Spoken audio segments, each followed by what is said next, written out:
subscribe. It's red at youtube.com.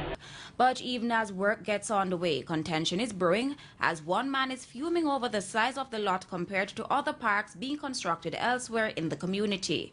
More, Mr. Omar Davis, listen what I say, and Miss Portia Simpson and the whole Jamaica.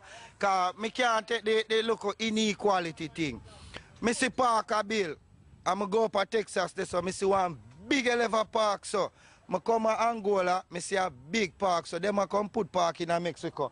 And I build one Lookle Sutn Suh. I don't understand, and then when I ask, why you build a Lookle Sutn, them say the money done. So why them spend half the whole of the money up there, so when it reach it for done.